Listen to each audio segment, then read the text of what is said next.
দর্শক আপনাদেরকে বলছি,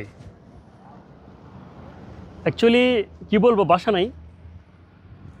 যে এই যে বিল্লাল ভাই কি করছে, উনি কি ছিল, আর এই বিল্লাল ভাইকে কে বানাইছে? এ থরসব বিল্লাল আপনাদের মতো আমাদের মতো জনগণ পাবলিশড ওনাকে বানাইছে, তাই না? যে আজকে আমাদের মতন এই পাবলিক বা অডিয়েন্স যদি ওনাকে ভালোবাসতো, না বাসতো, সাপোর্ট না করতো, উনি কি আজকে এতটুকু যেতে পারতো? আজকে বুঝি ওনাকে এতটুকু লক্ষ্যে পৌঁছানোর ক্ষেত্রে যদি আজকে উনি এই প্রতিদান দিবে, সবার বাবা হয়ে যাবে, সবাইকে পাশবিক গালিগালাজ করবে, এটা কিভাবে পসিবল? কিভাবে আপনারা দেখছেন? আজকে আপনারা কোন সিদ্ধান্তে হাত বাড়িয়েছেন বুঝতে পারেন? আপনারা কাকে বানিয়েছেন থরসব বিল্লাল? আরে ভাই, আমাদেরকে উঠাইতে হবে না, আমাদেরকে লাইক কমেন্ট করতে হবে না, সঠিক জায়গায় করুন না। যারা আপনাদেরকে ভালোবাসবে, আপনাদেরকে সাপোর্ট করবে, আপনাদের পাশে থাকবে, ওনার মতন পাশবিক গালিগালাজ যারা না করে তাদেরকে বানান, তাদেরকে একটা রাস্তা খুলে দেন, তাদের ভিডিওগুলো দেখেন, তাদেরকে লাইক কমেন্ট করেন, তারা যেন দুইটা পয়সা ইনকাম করতে পারে। আমরা প্রবাসে আছি, কন্টেন্ট আমাদের শখের জিনিস।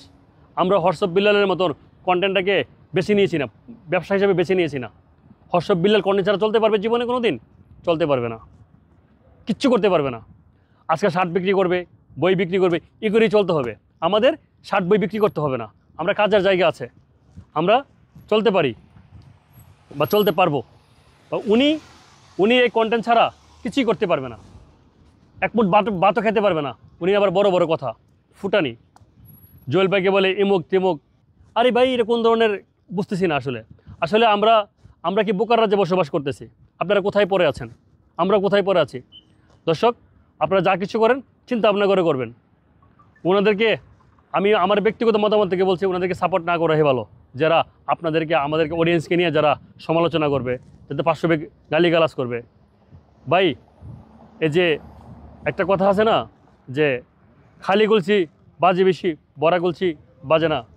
আগেকার দিনে মানুষ কি বলতো জানেন? যে আমার জমি আছে, টাকা আছে, এই এতটুক দূরে আমার, মানুষে বিশ্বাস করতো। এখন কিন্তু এই যুগ না, এখন যার কি আছে মানুষ দেখতে পায়। ঠিক আছে, ওনার কোটি কোটি টাকা আছে, উনি থাকে বাঙ্গা করে, উনি বাঙ্গা করে থাকে, একটা শার্ট পরে সারাদিন ঘুরে বেড়া, চলার রাস্তা নাই, পেজ চলে গেছে, এখন একটা বই বিক্রি করে চলতেছে। আর শেরপুরের ভাই ব্রাদার হচ্ছে বেকুব। যদি না হতো তাহলে ওনাকে এতটা সাপোর্ট ভালোবাসতো না। আর জামালপুরের ভাই ব্রাদার হচ্ছে আরও বড় বেকুব, তাদের এখানে গালিগালাজ করে। আজকে এই গালিগালাজটা যদি জামালপুর না গিয়ে ব্রাহ্মণবাড়িয়াতে করতো, তাহলে বুঝতো কত দানে কত চাল।